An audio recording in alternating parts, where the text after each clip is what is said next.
బ్రిటన్లో మరో బ్రేకింగ్. ఏపీలో మరోసారి భారీ వర్షాలు కురిసే అవకాశం ఉందని వాతావరణ కేంద్రం తెలిపింది. పశ్చిమ బెంగాల్ నుంచి ఒడిశా తీరం మీదుగా ఉత్తర కోస్తా వరకు ఉపరితల ఆవర్తనం కొనసాగుతోంది.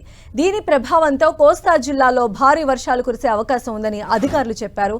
శ్రీకాకుళం, విజయనగరం, అల్లూరి, తూర్పుగోదావరి, ఏలూరుతో పాటు కాకినాడ, కృష్ణా, ఎన్టీఆర్, పార్వతీపురం, మన్యం జిల్లాలో భారీ వర్షాలు పడతాయని తెలిపారు.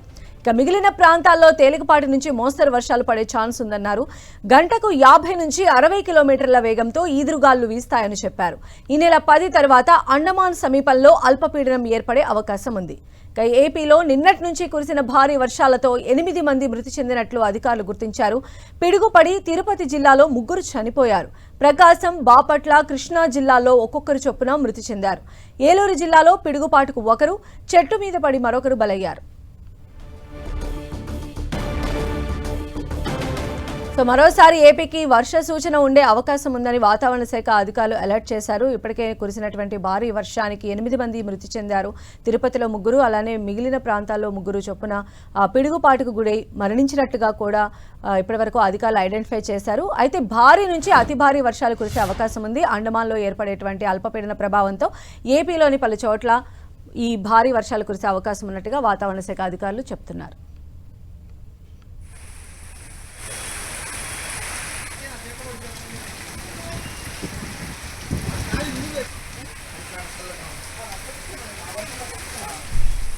మరిన్ని అప్డేట్స్ మా ప్రతినిధి జయరాజ్ అందిస్తారు. జయరాజ్.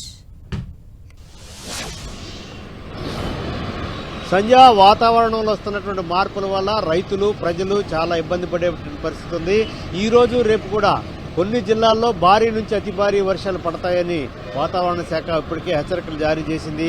నిన్న కురిసినటువంటి భారీ వర్షాల వల్ల దాదాపు రాష్ట్రంలో 8 మంది మృతి చెందారు. వేలాది ఎకరాల్లో పంట నష్టపోయారు. అనేక వాణిజ్య పంటలు, అదేవిధంగా మామిడి పంటకు కూడా తీవ్ర నష్టం సంభవించింది. దీన్ని అంచనా వేసే పనిలో ఉన్నారు.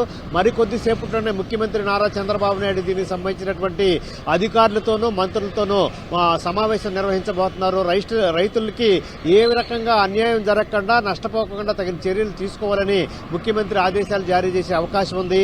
మరొక వైపు ఈ రోజు రేపు కూడా రాష్ట్రంలో వివిధ ప్రాంతాల్లో భారీ నుంచి అతి భారీ వర్షాలు పడతాయని చెప్పేసి వాతావరణ శాఖ ఇప్పటికే హెచ్చరికలు జారీ చేసింది. కొన్ని జిల్లాల్లో రెడ్ అలర్ట్, మరికొన్ని జిల్లాల్లో ఆరెంజ్ అలర్ట్ ని జారీ చేసినటువంటి పరిస్థితి ఉంది. ప్రజలు తప్పని పరిస్థితులు అయితే తప్ప బయటకు రావద్దని చెప్పేసి ఇప్పటికే హెచ్చరికలు జారీ చేసింది. నిన్న కురిసినటువంటి వర్షాల వల్ల చాలా ప్రాంతాల్లో చెట్లు, జాతీయ రహదారులపైన కూడా చెట్లు విరిగిపడిన పరిస్థితి ఉంది.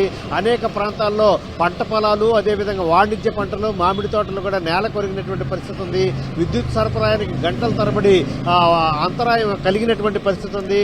ఇలాంటి పరిస్థితుల్లో ఈ రోజు రేపు కూడా ఇదే రకమైనటువంటి పరిస్థితి ఉంటుంది. కాబట్టి ప్రజలందరూ కూడా అప్రమత్తంగా ఉండేలా ఆయా ప్రాంతాల్లో ముఖ్యంగా చెట్ల కింద, విద్యుత్ స్తంభాల దగ్గర ఉండకూడదని చెప్పేసి ప్రమాదకరమైన పరిస్థితులు ఉంటాయి. కాబట్టి ఆ ప్రాంతాలు ఉండకూడదని వాతావరణ శాఖ హెచ్చరికలు జారీ చేసింది.